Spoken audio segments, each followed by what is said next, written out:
అందరికీ నమస్కారాలు. గౌరవనీయులు జనసేన అధ్యక్షులు మిత్రులు పవన్ కళ్యాణ్ గారు,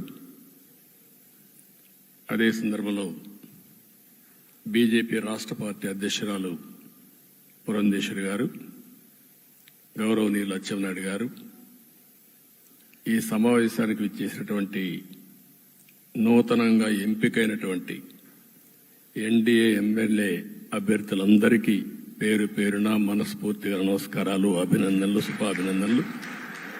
అందరూ కూడా మనస్ఫూర్తిగా కంగ్రాచులేషన్స్.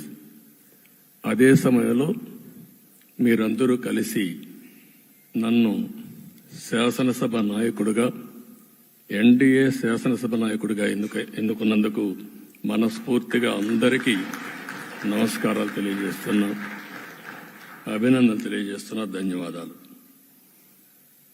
ఇప్పుడే మిత్రులు మాట్లాడారు. నేను కూడా చాలా ఎన్నికలు చూశాను. ఈసారి రాష్ట్ర చరిత్రలో ఎప్పుడూ ఇవ్వనటువంటి తీర్పు ఇచ్చారు. ఈ తీర్పు మళ్ళీ నిలబెట్టుకునే బాధ్యత మనందరిపైన ఉంటుంది.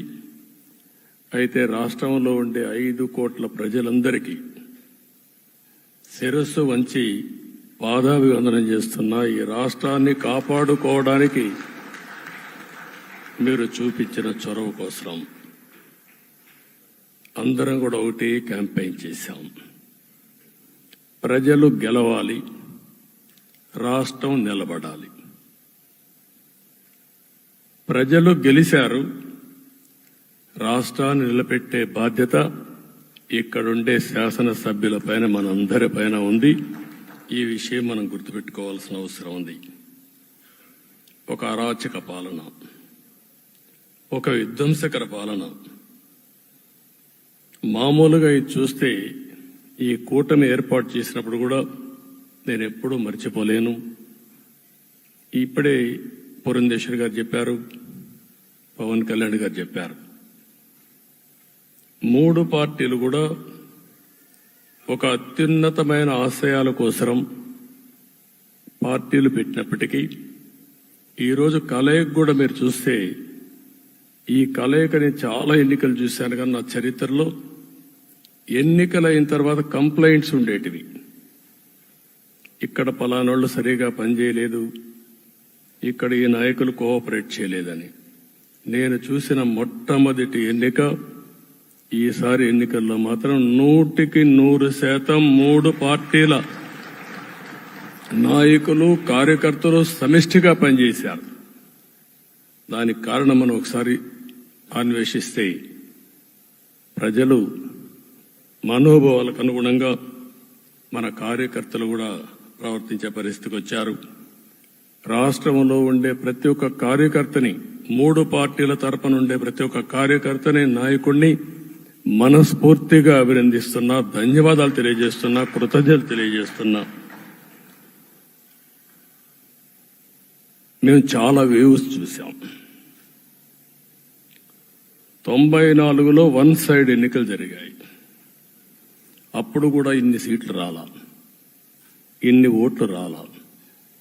ఈరోజు మనం చూస్తే 175 సీట్లకు గాను 164 సీట్లు గెలిచాం. అంటే 11 సీట్లే ఓడిపోయాం. అంటే స్ట్రైకింగ్ రేట్ 93%. అంటే మామూలుగా 93% రావడం అనేది దేశ చరిత్రలోనే అరుదైన అనుభవం ఇది. అలాంటి అనుభవం ఇక్కడ చూపించారు. ఓటింగ్ కూడా 57% ఓట్లు వేశారు. మనకు 50% ఓట్లు వేస్తే ఎక్కువ అనుకుంటాం. అలాంటిది 57% ఆవరేజ్గా ఈ రాష్ట్ర ప్రజానీకం మనల్ని ఆశీర్వదించారంటే మనలో ఎంత బాధ్యత పెరిగిందో మనం ఒక్కసారి గుర్తుపెట్టుకోవాల్సిన అవసరం ఉంది. జిల్లాల వారీగా, పార్లమెంట్ల వారీగా విశ్లేషిస్తే శ్రీకాకుళం క్లీన్ స్వీప్, 7కు 7 గెలిచాం. విజయనగరం అన్నీ గెలిచాం. అరకు 2-3 ఎన్నికల్లో మనం గెలవకుండా ఈసారి ఎన్డీఏ అభ్యర్థులు చూస్తే 7కు 5 గెలిచాం. మన దురదృష్టం పార్లమెంట్ పోయింది. అక్కడి నుంచి వైజాగ్ 7కు 7 గెలిచాం. అనకాపల్లి 7కు 7 గెలిచాం. దెన్ తూర్పుగోదావరి, కాకినాడ, అమలాపురం, రాజమండ్రి, నరసాపురం, పక్కన వస్తే ఏలూరు, మచిలీపట్నం, కృష్ణా, గుంటూరు, నరసరావుపేట, బాపట్ల అన్స్టాపబుల్ 7కు 7 గెలిచాం. అక్కడి నుంచి ఒక్క ఒంగోలులో బ్రేక్ పడింది, ఒక 2 సీట్లు పోయినాయి. అక్కడి నుంచి నెల్లూరు 7కు 7 గెలిచాం. తిరుపతి 7కు 7 గెలిచాం. కానీ దురదృష్టం పార్లమెంటు పోగొట్టుకున్నాం. చిత్తూరు ఎప్పుడు ఇన్ని సీట్లు గెలవాలి, 7కు 7 గెలిచాం. అక్కడి నుంచి రాజంపేటలో 7కు 4 గెలిచాం. 3 సీట్లు పోగొట్టుకున్నాం, పార్లమెంట్ పోయింది. అక్కడి నుంచి మీరు చూస్తే చరిత్రలో ఎప్పుడూ గెలవని విధంగా కడపలో 7కు 5 గెలిచాం మనం.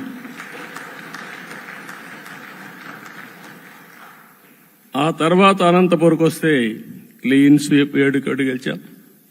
హిందూపూర్లో 7కు 7 గెలిచాం. నంద్యాల ఎప్పుడూ ఊహించని విధంగా 7కు 7 గెలిచాం. ఆ తర్వాత కర్నూలుకు వస్తే 7కు 5 గెలిచాం. నేను ఈ 11 మందిని కూడా అదే మారిగా జనసేన మిత్రులు పవన్ కళ్యాణ్ గారు 21 సీట్లు తీసుకొని 21 గెలిచాడు.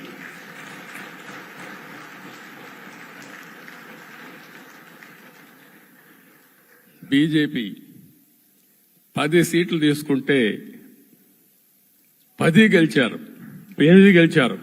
అంటే 10కి 8 గెలవడం అనేది ఒక చరిత్ర. ఆ 2 సీట్లు కూడా కొన్ని ప్రత్యేకమైన కారణాల వల్ల ఓడిపోయాం తప్ప ఇంకోటి కాదు. అంటే ఇక్కడ ఒక లెసన్ మనందరికీ అర్థమైంది ఏంటంటే, అభ్యర్థులు గట్టిగా నిలబడుకున్న ప్రతి ఒక్క చోట ప్రజలు మనల్ని ఆశీర్వదించారు, గెలిపించారు. ఇదే ఈ యొక్క ఎన్నికల్లో మనందరం గుర్తుపెట్టుకోవాల్సిన ఒక ప్రత్యేకమైన విషయం. నేను చాలాసార్లు ఎన్నికలైన తర్వాత సమీక్షలు చేసుకున్నాం, కానీ ఇలాంటి విజయం, ఎలాంటి సాటిస్ఫాక్షన్ ఎప్పుడూ లేదు. దీనికి కారణం ప్రజలు మన మీద నమ్మకం పెట్టుకున్నారు. పార్లమెంట్ ఎన్నికల్లో కాదు, అసెంబ్లీ ఎన్నికల్లో చూస్తే 95,000 ఓట్ల మెజారిటీతో గెలిపించారు.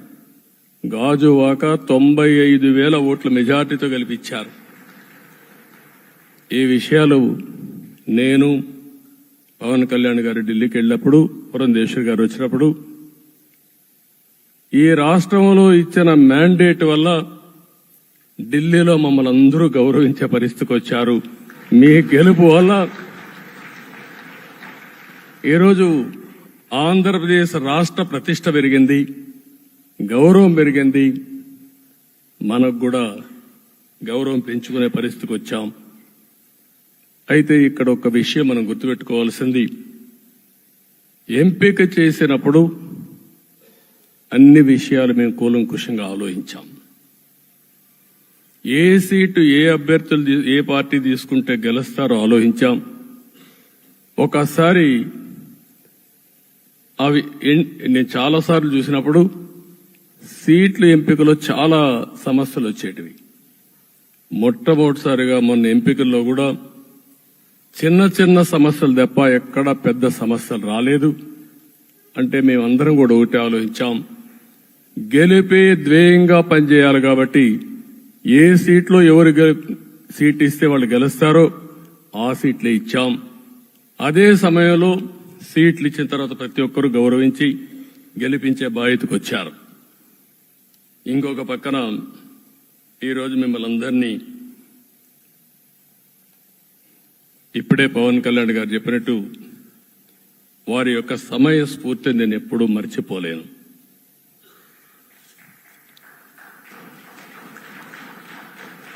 మొట్టమొదటిసారిగా నేను జైల్లో ఉన్నప్పుడు వచ్చాడు. వచ్చినప్పుడు నన్ను పరామర్శించాడు. బయట వచ్చి ఈ రాష్ట్రం అంత మునుపు చెప్పినా అంత మునుపు అనేక సందర్భాల్లో ప్రభుత్వ వ్యతిరేక ఓటు చేయకూడదని చెప్పారు. కానీ నన్ను చూసి బయటికి వెళ్ళిన తర్వాత ఈరోజు తెలుగుదేశం జనసేన పొత్తు పెట్టుకుంటున్నామని చెప్పిన మొదటి వ్యక్తి పవన్ కళ్యాణ్ గారు. అప్పటికే బీజేపీతో పొత్తుంది. అయితే ఒక మాట చెప్పాడు, బీజేపీతో పొత్తుంది, బీజేపీ తెలుగుదేశం జనసేన 3 పార్టీలు కలిసి పోటీ చేస్తామని కూడా చెప్పి మళ్లీ ఆ ప్రయత్నం చేసి కడాన రాష్ట్ర ప్రయోజనాల దృష్ట్యా బీజేపీ తెలుగుదేశం జనసేన పొత్తు పెట్టుకున్నాం. మనస్ఫూర్తిగా ఆయన అభినందిస్తున్నా. ఆ రోజటి నుంచి ఎలాంటి పొరపక్షాలు లేకుండా కలిసి పనిచేశారు. మాకు కొన్ని అనుమానాలు ఉండేటివి. ఓటు ట్రాన్స్ఫర్ అవుతుందా లేదా, ఓటు ట్రాన్స్ఫర్ కాకపోతే ఎక్కడన్నా సీట్లు నష్టపోతామని. అందుకే మీరు ఒకసారి చూస్తే ఎన్నికలు మొత్తం సెట్ అయింది, నామినేషన్స్ వేసాం, ముందుకెళ్ళాం. అదే సమయంలో మొట్టమొదటిసారిగా కొవ్వూరులో 3 పార్టీల నాయకులు కలిసి, నేను, పవన్ కళ్యాణ్ గారు, పురంధేశ్వరి గారు ముగ్గురం కలిసి ఫస్ట్ మీటింగ్ అడ్రస్ చేశాం. అక్కడి నుంచి 6 జిల్లాల్లో మేమిద్దరం కలిసి తిరిగాం. బీజేపీ నాయకులు కలిసి వచ్చారు. ఆ తర్వాత మొట్టమొదటిసారిగా అమిత్ షా గారు ఏదైతే అనంతపూర్లో ధర్మవరం కాన్స్టిట్యున్సీకి వచ్చారు. నేను మొన్న నేషనల్ మీటింగ్లో కూడా చెప్పాను. ఆయన వచ్చినప్పుడు చాలా స్పష్టంగా ఎందుకు మేము పొత్తు పెట్టుకున్నామనే విషయాలు చెప్తూ ఈ ప్రభుత్వ అవినీతిని ఎండగట్టారు, సూటిగా మాట్లాడారు. ఆ ఒక్క మీటింగ్తో రాష్ట్రం మొత్తం ఒక నమ్మకం వచ్చింది. బీజేపీ కూడా పూర్తిగా ఈ కూటమిని సపోర్ట్ చేస్తున్నారనే కాకుండా ఈ రాష్ట్రానికి ఏ అవసరం ఉందో చెప్పగలిగారు. అది అయిన తర్వాత ప్రధానమంత్రి గారు వచ్చారు. మొట్టమొదటి మీటింగ్ మీరు చూస్తే ఇక్కడనే రాజమండ్రిలో పెట్టారు. రాజమండ్రిలో స్పష్టత ఇచ్చారు. దేని అనకాపల్లిలో స్పష్టత ఇచ్చారు. తర్వాత రాజంపేటలో మాట్లాడుతూ చాలా క్లియర్గా చెప్పారు. ఇదే విజయవాడకు వచ్చినప్పుడు రోడ్ షో పెడితే నా జీవితంలో ఎప్పుడూ చూడలేదు, ప్రధానమంత్రి గారు కూడా అదే చెప్పారు, బ్రహ్మాండమైన రోడ్ షో విజయవాడలో జరిగిందని ప్రధానమంత్రి గారు కూడా అభినందించే పరిస్థితికి వచ్చారు. ఇవన్నీ కలయికే మన విజయం. ఈ విషయం మనం గుర్తుపెట్టుకోవాల్సిన అవసరం ఉంది. మీరు కష్టపడ్డారు. నేను చాలా ఎన్నికల్లో చూశాను. అందరూ అభ్యర్థులు కూడా ఈ ఎన్నికల్లో కష్టపడిన విధానం కానీ ఇంత కష్టం నేను ఎప్పుడూ చూడలేదు. ఒక్క మాటలో చెప్పాలంటే ప్రతి ఒక్కరూ మనసు పెట్టి పనిచేశారు. అందుకే ఈ గెలుపు వచ్చిందని చెప్పి కూడా నేను మీకు తెలియజేస్తున్నా. మీ అందరి సహకారంతో రేపు ప్రమాణ స్వీకారం చేస్తున్నాను. దానికి మీ అందరికీ ధన్యవాదాలు. రేపు ప్రమాణ స్వీకారానికి నరేంద్ర మోడీ గారు ప్రధానమంత్రిగా వారు వస్తున్నారు. అదే మరిగా ఎన్డీఏ నాయకులు వస్తున్నారు. ఇది ఒక అరుదైన అనుభవం. అంటే నేను 4వసారి ముఖ్యమంత్రిగా ప్రమాణ స్వీకారం చేస్తున్నాను.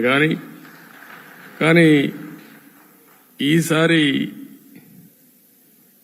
దీనికి ఉండే ప్రాధాన్యత, ప్రజలు మన మీద పెట్టుకున్న నమ్మకం, నష్టపోయారు, ఇబ్బందులు పడ్డారు, మన మీద హోప్ పెట్టుకున్నారు. తిరిగి నేను ఒక్కడినే చేసే కార్యక్రమం కాదు. అందరం సమిష్టిగా మళ్లీ ప్రజలకు రుణం తీర్చుకునే సమయం ఆసన్నమైంది. దానికి ఈ రాష్ట్రానికి పూర్తిగా కేంద్ర సహకారం అవసరం. నిన్న పోయినప్పుడు కూడా నేను చాలా స్పష్టంగా కేంద్ర నాయకత్వాన్ని కోరాను. అటు అమిత్ షా గారిని, అదే మరి ప్రధానమంత్రి గారిని అందరినీ కోరాం. పూర్తిగా సహకరిస్తామని వారు హామీ ఇచ్చారు. దానికి మనందరి తరపున కేంద్రంలో ఉండే ప్రధానమంత్రి నరేంద్ర మోడీ గారిని, అదే మరి అమిత్ షా గారిని, కేంద్ర నాయకత్వాన్ని, అదే మరిగా బీజేపీ దేశ అధ్యక్షుడైనటువంటి నేషనల్ ప్రెసిడెంట్ గారి నడ్డా గారిని మనస్ఫూర్తిగా అభినందిస్తున్నానని చెప్పి కూడా నేను మీకు తెలియజేస్తున్నాను. ఈరోజు 40 సంవత్సరాలుగా రాజకీయాల్లో ఉన్నాను. నేను ఎప్పుడు కూడా రాగద్వేషాలకు అతీతంగా రాజ్యాంగంలో ఏదైతే మనం ప్రమాణం చేస్తామో రాజ్యాంగాన్ని అనుసరించి అదే విధంగా పనిచేశాను. మళ్లీ ఈరోజు మీ అందరికీ హామీ ఇస్తున్నాం. నాకు అలవాటు ప్రజల కోసం కష్టపడడం, అవిశ్రాంతంగా పనిచేయడం, పోరాటాలు మాత్రమే నాకు తెలుసు. ప్రజాహితం మాత్రం తెలుసు. తప్పకుండా దాన్ని నిలబెట్టుకుంటా. ఇన్ని దశాబ్దాలుగా కూడా ప్రతి అడుగు కూడా మీరు ఒకసారి చూస్తే ప్రతి ఆలోచన, తపన అన్ని కూడా ప్రజల కోసమే చేశాం. ఈరోజు మనకిచ్చింది ప్రజల అధికారం కాదు. ఇది ఒక పవిత్రమైన అత్యున్నతమైన బాధ్యత మనకు అప్పచెప్పారు. ఈ విషయం అనుక్షణం ప్రతి ఒక్కరూ మనం గుర్తుపెట్టుకోవాల్సిన అవసరం ఉంది.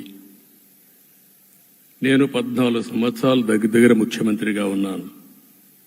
15 సంవత్సరాలు ప్రతిపక్ష నాయకుడిగా పనిచేశాను. ఎన్నో సవాళ్లు చూశాను, ఎన్నో సంక్షోభాలు చూశాను. ప్రతి ఒక్క సంక్షోభాన్ని ఒక అవకాశంగా మలుచుకుని ముందుకు పోయాం. ఈరోజు కూడా మీకు అందరికీ ఈరోజు రాష్ట్రంలో మనం చూస్తే చాలా సమస్యలున్నాయి.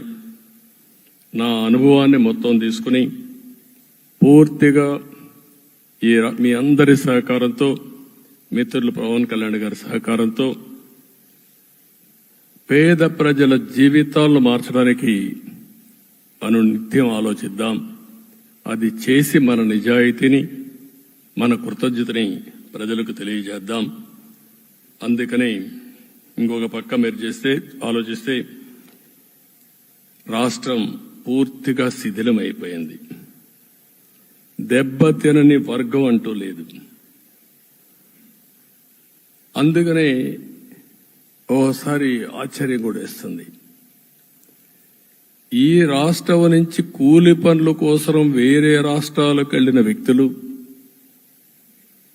సొంత డబ్బులు పెట్టుకుని వాళ్ళ యొక్క ఫుడ్ కూడా పాకెట్స్ తయారు చేసుకుని వచ్చి ఓటేసి మళ్లీ వెళ్లారు. ఇది ఊహించని పరిణామం. ఇక్కడుండేవాడు ఓటేయడం ఒక ఎత్తైతే, పేదవాడు చిన్న చిన్న పనులు చేసుకునేవాడు కూడా వచ్చి ఓటేశారు. ఎక్కడో అమెరికా, ఆస్ట్రేలియా, ఆఫ్రికా విదేశాల్లో ఉండే ఎన్ఆర్ఐస్ అయితే లక్షల రూపాయలు ఖర్చు పెట్టుకొని వచ్చి పనిచేశారు. లక్షల రూపాయలు ఖర్చు పెట్టుకొని వచ్చి మనకు ఓటేశారు. నా జీవితంలో ఎన్నోసార్లు ఎన్నికలు చూశాను, కానీ ఈసారి ఒక బాధ్యతతో ఓటర్స్ ప్రవర్తించిన తీరు శాశ్వతంగా తెలుగు జాతి చరిత్రలో మిగిలిపోతుంది. అది ఈరోజు జరిగిన విషయం మనం గుర్తుపెట్టుకోవాలి. మనందరం ఒకటే గుర్తుపెట్టుకోవాల్సిన అవసరం ఉంది. ఏ అహంకారంతో విర్రవీగిపోయారో ఆ అహంకారం కూలిపోయింది. ఎన్నోసార్లు మనం చెప్పాం, ఏ వ్యక్తికి పదవొస్తే వినయం కూడా అవసరం. పదవొచ్చిందని విర్రవీగిపోయి రేపనేది లేకుండా ఉంటుందనుకుంటే మాత్రం ఇదే జరిగే పరిస్థితి వస్తుంది.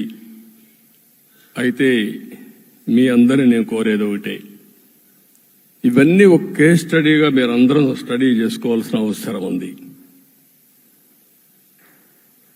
ప్రజలు బూతులు మాట్లాడే నేతల్ని, అరాచక శక్తుల్ని, అవినీతి పరులు చూశారు. పాలకులంటే ఎలా ఉండాలో చూశారు. ఈ 5 సంవత్సరాల్లో పాలకుడు ఎలాంటి వాడు వచ్చి అర్హత లేని వ్యక్తి ఏ విధంగా ఉన్నాడో చూశారంటే, ఈరోజు ఇచ్చిన తీర్పు ఈ 5 ఏళ్లు పరిపాలించినటువంటి వ్యక్తి యొక్క ప్రవర్తన చూసిన తర్వాత ఇలాంటి వ్యక్తి పాలనకు పనికిరాడనే ఉద్దేశంతో ఓట్లు చేసే పరిస్థితికి వచ్చారు. ఇది నా ఉద్దేశ ప్రకారం ఒక కేస్ స్టడీ అవుతుంది, మనందరం కానీ జాగ్రత్తగా ఆలోచిస్తే. కానీ మనం కూడా అదే విధంగా కక్ష తీర్చుకోవాలి అని కానీ మనం ముందుకు పోతే మనకు కూడా సమస్య వస్తుంది. అదే సమయంలో ఒకటే చెప్తున్నా, తప్పు చేసిన వాడిని క్షమించి పూర్తిగా వదిలిపెడితే కూడా మళ్ళా అలవాటుగా మారుతుంది. తప్పు చేసిన వాళ్లకు శిక్ష పడవలసిన అవసరం ఉంది, చట్టపరంగా శిక్షించాల్సిన అవసరం ఉంది. అదే సమయంలో విధ్వంస రాజకీయాలు, కక్షా రాజకీయాలు కాకుండా ఇవన్నిటిని ప్రక్షాళన చేయాల్సిన అవసరం ఉందని చెప్పి కూడా నేను మీకు తెలియజేస్తున్నాను. ఇంకొక పక్క 5 ఏళ్లలో ఎన్నో సంవత్సరాలు చూశాను కానీ కార్యకర్తలపైన దాడులు, హింసా రాజకీయాలు, అక్రమ కేసులు, వేధింపులు, కడాన సోషల్ యాక్టివిస్టులు కూడా ఇష్టానుసారంగా కేసులు పెట్టి హెరాస్ చేస్తే నిద్రపోకుండా వాళ్ళు కాపాడుకున్నాం. ఇంకొక పక్కన అన్ని పార్టీలకు 3 పార్టీలకు అనుభవం ఉంది. ఈరోజు మీరు చూస్తే ప్రాణాలు తీస్తూ అరాచకంగా ప్రవర్తిస్తూ తెలుగుదేశం పార్టీలో ఒక ఉదాహరణ చూసినప్పుడు అన్ని పార్టీలకు వర్తిస్తుంది. ఏదైతే మన పార్టీకి వ్యతిరేకంగా నేను ఆ పేర్లు చెప్పకూడదు కాబట్టి చెప్పలేదు, కానీ స్లోగన్ ఏమంటే కడాన మెడ మీద కత్తున్న జై తెలుగుదేశం అంటూ ప్రాణాలు వదిలిపెట్టే పరిస్థితికి వచ్చారు. ఇది ఊహించని పరిణామాలు. ఇవన్నీ ఇప్పుడు కూడా కళ్ల ముందర తిరిగే పరిస్థితి వస్తుంది. అందుకే ఈరోజు మనందరం కూడా ఇవన్నీ గుర్తుపెట్టుకుని, నాకు జరిగిన అవమానాలు చూశారు. నేను అందుకే మా కుటుంబానికి జరిగిన అవమానంతో నేను కూడా భరించలేక బయట వచ్చినప్పుడు ఒకటే శపథం చేసి వచ్చాను. ఆ శపథం, ఇది గౌరవ సభ కాదు, ఇది కౌరవ సభ. ప్రజాక్షేత్రంలో గెలిచి మళ్లీ ఈ సభను గౌరవ సభగా చేసి అడుగు పెడతానని చెప్పి శపథం చేసి బయట వచ్చాను. ఓసారి ఇవన్నీ చరిత్ర. ఆ శపథాన్ని ప్రజలు గౌరవించారు. గౌరవించిన ప్రజల్ని నిలబెట్టే బాధ్యత మనందరిపైన ఉంది. సభను కూడా ఎన్నోసార్లు పవన్ కళ్యాణ్ గారు చెప్పారు, భవిష్యత్తులో ఆంధ్రప్రదేశ్ శాసనసభని ఒక గౌరవ సభగా చేసి ప్రజా సమస్యల్ని చర్చిస్తామని చాలా స్పష్టంగా చెప్పారు. అలాంటి బ్రహ్మాండమైన వాతావరణం క్రియేట్ అవుతుంది. దానికి ఒక శాసనసభాపక్ష నాయకుడిగా నేను హామీ ఇస్తున్నా. మళ్లీ ఈ సభను గౌరవ సభగా, ఈరోజు మన పరిపాలన ప్రజా పరిపాలన, ప్రజా ప్రభుత్వంగా మనం ముందుకు పోవాల్సిన అవసరం ఉంది. ముందుకు పోతామని చెప్పి కూడా నేను మీకు తెలియజేస్తున్నా. ఇంకా కిందికి డెప్త్కి వెళ్తే గవర్నమెంట్లో ఏముందో ఇప్పటికి తెలియదు, ఎంత అప్పు ఉందో తెలియదు, ఎక్కడెక్కడ తెచ్చారో తెలియదు. ఇవన్నీ కూడా డెప్త్కి వెళ్ళినప్పుడు ఎన్ని లక్షల కోట్ల అప్పు ఉంది, ఏదేది తాకట్టు పెట్టారు, ఆర్థిక వ్యవస్థ ఏ విధంగా చిన్నాభిన్నం అయిపోయింది, ఇవన్నీ కూడా అధ్యయనం చేసుకోవాల్సిన అవసరం ఉంది. ఇరిగేషన్ రంగాన్ని పూర్తిగా నిర్వీర్యం చేశారు. రాష్ట్రానికి అతి ముఖ్యమైన ప్రాజెక్టు పోలవరం. కేంద్రం క్లియర్గా పోలవరానికి సహకరించారు. నాకు ఇప్పుడు కూడా జ్ఞాపకం ఉంది, 2014 కంటే ముందు నేను ముఖ్యమంత్రి అయ్యాను, ఎంపికయ్యాను, ఢిల్లీకి వెళ్ళాను, ఢిల్లీకి వెళ్ళినప్పుడు 7 మండలాలు తెలంగాణలో ఉన్నాయి. పోలవరం ముంపుకు గురి అయ్యే 7 మండలాలు తెలంగాణలో ఉన్నాయి. ఆ 7 మండలాలు అక్కడుంటే జూన్ 2వ తారీఖున నోటిఫికేషన్ వస్తే ఆ తర్వాత తెలంగాణ అనుమతి ఉంటే తప్ప, పునరావాసానికి ఒప్పుకుంటే తప్ప మనం పోలవరం కట్టే పరిస్థితి లేదు. ఆ రోజు రాజ్నాథ్ సింగ్ గారు పార్టీ అధ్యక్షుడు. అదే మాదిరిగా ఆ రోజు వెంకయ్య నాయుడు గారు కూడా యాక్టివ్గా ఉన్నారు. నేను ఒకటే కోరాను, ప్రజలు నన్ను ఎంపిక చేసుకున్నారు, ఇక్కడ మనం ఎన్డీఏ వచ్చింది, ఈ ప్రాజెక్టు పూర్తి కావాలంటే ఆ 7 మండలాలు ఆంధ్రప్రదేశ్ రాష్ట్రానికి ఇస్తే తప్ప పూర్తి కాదు. మీరు 7 మండలాలు ఇవ్వకపోతే నేను ప్రమాణ స్వీకారం చేయను, నాకు ఈ పదవి వద్దని ఆ రోజు చాలా స్పష్టంగా చెప్పాను. ఇది ఎప్పుడు కూడా చరిత్రలో ఎప్పుడు జరగని విషయం. ఆ రోజు ప్రధానమంత్రి గారు నరేంద్ర మోడీ గారు ఇవన్నీ ఆలోచించి ఫస్ట్ క్యాబినెట్ మీటింగ్ లో పెట్టి ఒక ఆర్డినెన్స్ ఇచ్చి ఆ 7 మండలాలు ఆంధ్రప్రదేశ్కి ఇచ్చి తర్వాత పార్లమెంట్ సమావేశాలు పెట్టుకున్నారంటే అది ఒక చరిత్ర. అంటే ఆ రోజు గాని కేంద్రంగాన 7 మండలాలు ఇవ్వకపోయుంటే పోలవరం ప్రాజెక్టు ప్రారంభమయ్యేది కాదు. అన్ని కష్టాలు పడి మళ్లీ డబ్బులన్నీ కోర్టులో ఉండే కేసులన్నీ విత్డ్రా చేయించి అన్ని చేయించాం. 72% పనులు పూర్తి చేశాం. ఈరోజు మళ్లీ మొదటికి వచ్చింది. డయాఫామ్ వాల్ పూర్తిగా కొట్టుకోబోయే పరిస్థితికి వచ్చింది, డ్యామేజ్కి అయ్యే పరిస్థితి వచ్చింది, ఎక్కడుందో తెలియని పరిస్థితి. మళ్లీ కేంద్ర సహకారంతో రాష్ట్రానికి అతి ముఖ్యమైన ప్రాజెక్టు పోలవరం, దీన్ని పూర్తి చేసే బాధ్యత, దీన్ని పూర్తి చేసి నదుల అనుసంధానం చేసి మన అందరం ప్రతి ఒక్క ఎకరాకు నీళ్లు ఇవ్వగలిగితే దానికంటే బ్రహ్మాండమైన కార్యక్రమం ఏమీ ఉండదు. వ్యవసాయ రంగం స్టెబిలైజ్ అవుతుంది. ఇది సాధించడానికి అన్ని విధాలా కష్టపడతామని చెప్పి కూడా నేను మీకు తెలియజేస్తున్నాను. ఇంకొక పక్క వ్యవసాయ రంగం పూర్తిగా సంక్షోభంలో పడిపోయింది. రైతులు అప్పుల పాలయ్యారు.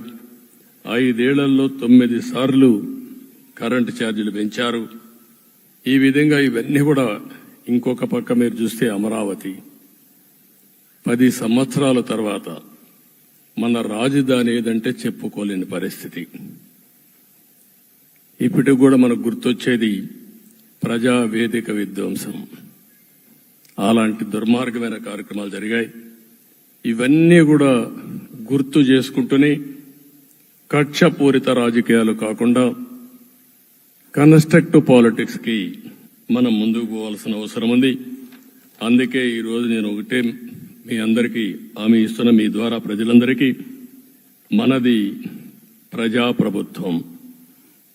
ఇకపైన మన ప్రభుత్వంలో ప్రజావేదికల కూల్చివేతలుండవు. 3 రాజధానులంటూ రాష్ట్ర భవిష్యత్తు ఆటలాడే పరిస్థితి ఉండదు. మన రాజధాని అమరావతి, అమరావతి రాజధాని.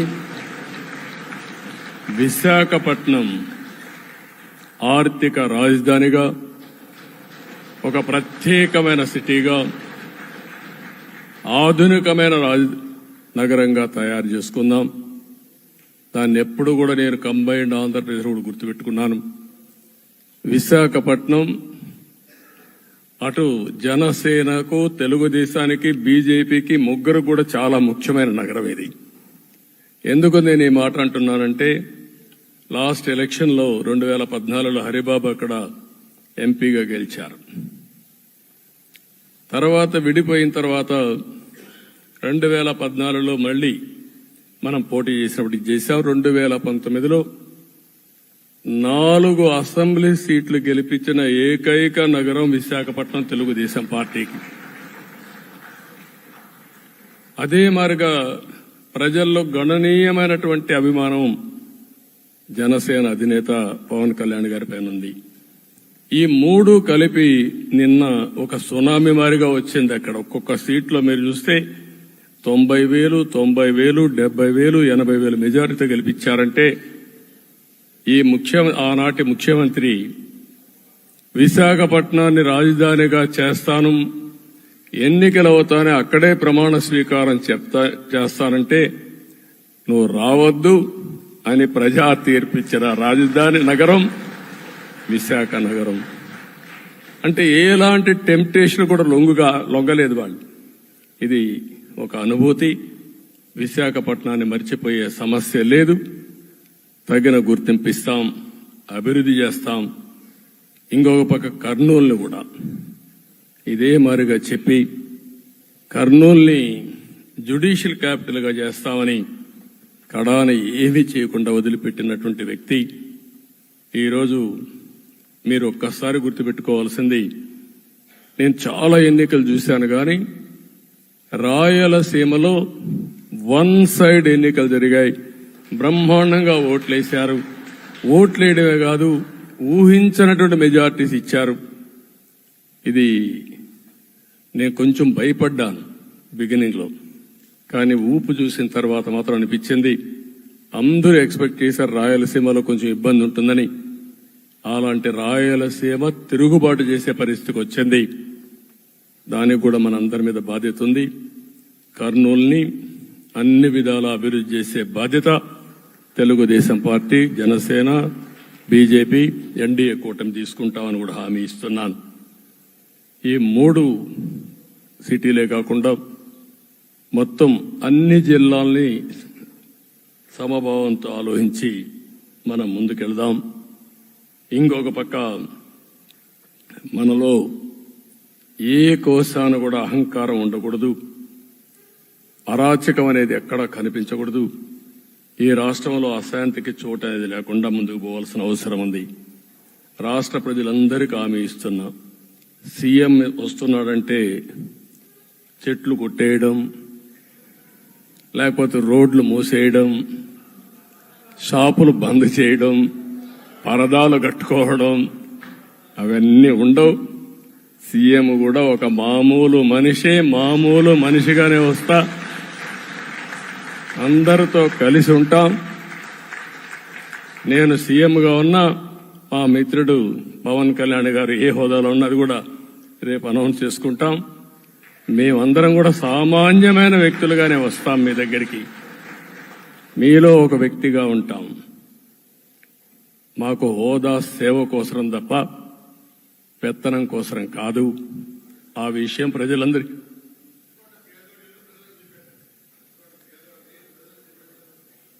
అవన్నీ చేస్తాం.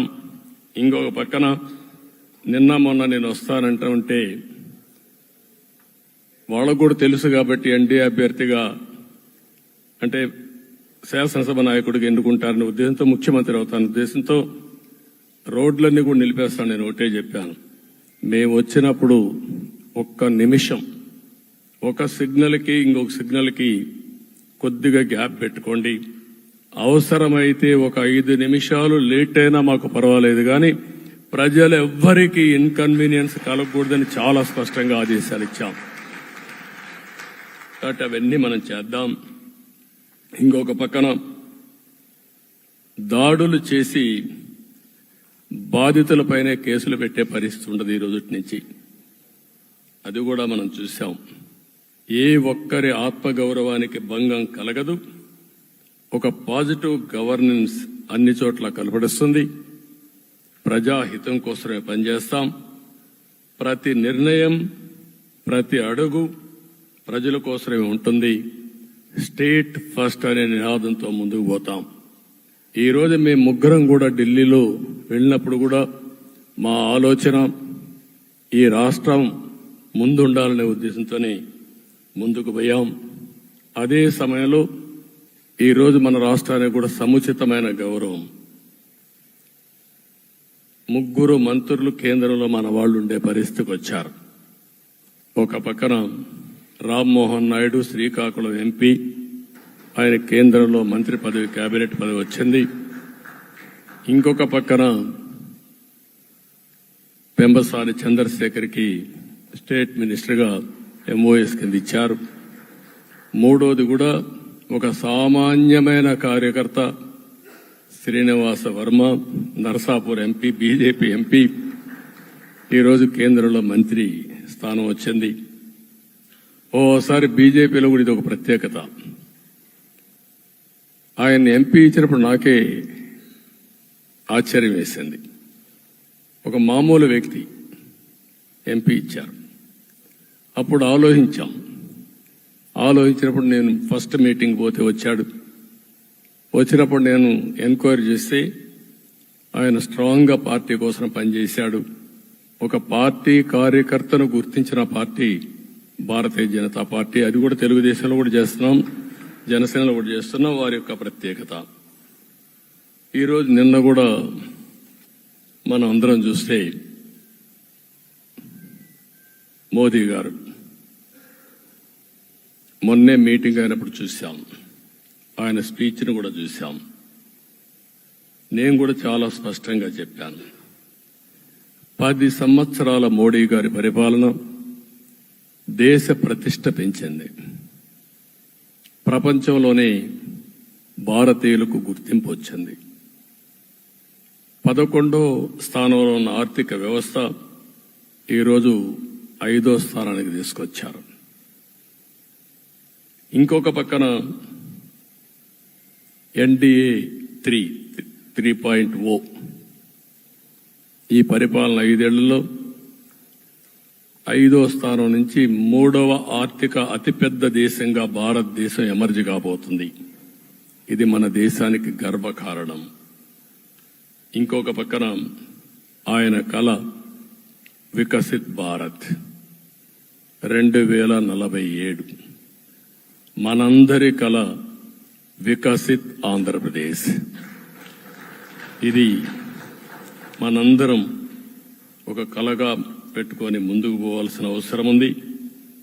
అదే సమయంలో మనందరి ఆలోచన పేదరికం లేని సమాజం, zero poverty nation, zero poverty state, zero poverty నియోజకవర్గం.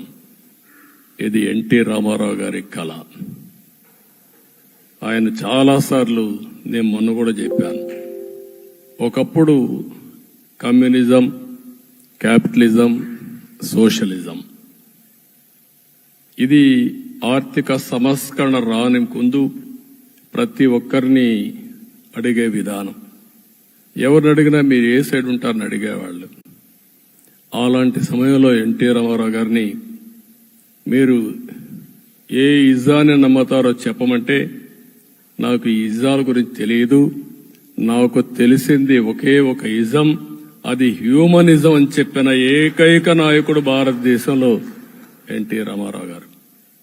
ఆయన ఆ రోజు చెప్పింది పేదరికం లేని సమాజాన్ని సృష్టించాలని, పేదవాళ్లే దేవుళ్ళు, సమాజమే దేవాలయం అని చెప్పిన వ్యక్తి. ఆ కళని సాధికారం చేద్దాం. అదే నేను నిన్న చెప్పినప్పుడు కూడా ఈ దేశం అభివృద్ధి కావడంలో ఎలాంటి అనుమానం లేదు. కానీ ఆ అభివృద్ధి ఫలితాలు పేదవాళ్లకు తీసుకుపోవడంలో కాన్షియస్ ప్రజా నిర్ణయాలు తీసుకోవాలి, పబ్లిక్ పాలసీ తీసుకోవాలి. దానికి మన రాష్ట్రం నాంది పలికి కేంద్రానికి కూడా ఒక ఆదర్శంగా మనం నిరూపించుకుందాం. దానికి మీరందరూ కూడా మీ స్థాయిల్లో మీరు చేయాల్సిందిగా నేను కోరుకుంటూ ఈరోజు ప్రజలందరికీ విజ్ఞప్తి చేస్తున్నాం. మీరు ఓట్లేశారు, మమ్మల్ని గెలిపించారు, మీరు గెలిచారు, మీ పని అయిపోలేదు. కానీ మమ్మల్ని అనునిత్యం ఆశీర్వదించుతూ నడిపించే బాధ్యత ప్రజల్ని తీసుకోమని పూర్తిగా కోరుకుంటున్నాం. ప్రజాస్వామ్యంలో ఎప్పుడు కూడా ఓట్లేసి బాధ్యత లేకుండా ఉండేవాళ్లు, కావాల్సింది అడిగేవాళ్లు. నిన్న ఎన్నికల్లో చాలా మందిని చూశాను. ఫస్ట్ టైం పోలింగ్ ప్రారంభం అవుతానే అరాకొర వచ్చేవాళ్ళు. పోలింగ్ స్టేషన్లో కూడా మనుషులు ఉండేవాళ్ళు కాదు. కొంతమంది మధ్య తరగతి అబోవ్ ఉండేవాళ్ళైతే ఎప్పుడో మధ్యాహ్నం పైన పోదామని ఇంట్లో లీజర్గా పడుకునేవాళ్ళు. మధ్యాహ్నం పైన కూడా ఖాళీగా ఉంటే వచ్చేవాళ్ళు, ఎండలు ఎక్కువ ఉంటే కొంతమంది అవాయిడ్ చేసేవాళ్ళు. అందుకే మొన్న ఎన్నికల్లో మీరు చూస్తే ఫస్ట్ అవర్లో ప్రతి ఒక్క పోలింగ్ స్టేషన్ ఫుల్గా క్యూలు ఉన్నాయి. ఆ క్యూలు కంటిన్యూ అయింది. మీరు చూస్తే రాత్రి 2 గంటల వరకు క్యూలో నిలబడుకొని ఓట్లు వేశారంటే వాళ్ళ బాధ్యత వాళ్ళు నెరవేర్చారు. దానికి మనం అందరం గుర్తుపెట్టుకొని ఏ విధంగా చేయాలనో మనం కూడా చేయాల్సిన అవసరం ఉంది. ప్రజలందరికీ విజ్ఞప్తి చేస్తున్నా, మమ్మల్ని నడిపించండి. ఎక్కడైనా మేము తప్పు చేస్తే చెప్పే విధానం కూడా ఎస్టాబ్లిష్ చేస్తాం. ఎప్పటికప్పుడు ఫీడ్బ్యాక్ ఇవ్వండి. ఫైనల్ గా కలిసి సాగుదాం, రాష్ట్రాన్ని పునర్నిర్మాణం చేద్దాం. నా జీవితంలో నేను చాలా చూశానుగా, నాకు ఒకటే కోరిక, భారతదేశం ప్రపంచ దేశాల్లో నెంబర్ 1 దేశంగా తయారు కావాలి. అవుతుంది, దాంట్లో అనుమానం లేదు. 2047కి ప్రపంచంలో భారతదేశం మొదటి స్థానం. బాగా పనిచేసుకుంటే, లేకపోతే 2వ స్థానంలో మనం ఉంటాం. అదే సమయంలో ప్రపంచం మొత్తం భారతీయులు నెంబర్ 1 స్థానంలో ఉంటారు. అది నరేంద్ర మోడీ గారి కళ. అది డెఫినెట్ గా జయప్రదం అవుతుందని నేను ప్రగాఢంగా విశ్వసిస్తున్నా. ఇందులో నా స్వార్థం కూడా ఉంది. తెలుగు జాతి ప్రపంచంలోనే నెంబర్ 1 గా ఉండాలనేది మన కోరిక. ఇప్పటికీ మీరు చూస్తే హైయెస్ట్ పర్ క్యాపిటా ఇన్కమ్ ప్రపంచంలో ఏ దేశంలోకి వెళ్ళా భారతీయులు సంపాదిస్తున్నారు. అందులో అగ్రస్థానంలో తెలుగు వాళ్ళు ఉన్నారు. అదే సమయంలో ఈ రాష్ట్రాన్ని నెంబర్ 1 గా చేయాలనే సంకల్పం మనందరికీ ఉండాల్సిన అవసరం ఉంది. ఇది అసాధ్యం కాదు. ఈ రోజు ఉండే పరిస్థితిని సవరిస్తూనే మళ్లీ నిర్మాణాత్మకంగా వెళ్తే ఒక నిర్దిష్టమైన సమయం ప్రకారం ఆంధ్రప్రదేశ్ రాష్ట్రాన్ని నెంబర్ 1 చేసుకునే అవకాశం ఉంటుంది. అదే సమయంలో జీరో పావర్టీ. మన ఆలోచనలన్నీ కూడా ఒకటే మీరు ఆలోచించుకోవాలి. ఎవరైతే పేదవాళ్ళు ఉన్నారో, పేదవాళ్ళలో నిరుపేదలు ఉన్నారో దానిపైన దృష్టి పెట్టాలి. దీనికి కూడా ఒక కార్యక్రమాన్ని మనం తీసుకుంటా అని చెప్పి తెలియజేసుకుంటూ, మరొకసారి ఇది ఒక అరుదైన అనుభవం. నా జీవితంలో మరిచిపోలేనటువంటి ఘట్టం. దీనికి మిమ్మల్ని అందరినీ ఎన్డీఏ అభ్యర్థిగా ముఖ్యమంత్రిగా నన్ను ఎంపిక చేసిన ఎన్డీఏ ఎమ్మెల్యేలందరినీ పేరు పేరున మనస్ఫూర్తిగా అభినందిస్తూ, మరొకసారి బాధ్యత ఈ రోజు నుంచి ఇంకా ఎక్కువైంది. నిన్నటి వరకు ఈ రాష్ట్రంలో ప్రతి ఒక్కరికి నిద్ర లేని రాత్రులే. నా ఒక్కడికే కాదు. ఇప్పుడు తలుసుకుంటే ఓసారి బాధ వేస్తుంది. ఆ బాధపడిన రోజులు చూసుకుంటే, ఒక వ్యక్తిని జైల్లో పెట్టినప్పుడు నాకు 40 రోజుల నుంచి 90 రోజులు 100 రోజులు పట్టేది మళ్ళా బయట తేవాలంటే. మళ్ళా జైల్లో ఏం చేస్తారో తెలియదు. అక్కడి నుంచి ఇంకా ప్రెషర్ మౌంటప్ చేసుకుంటూ వచ్చాం.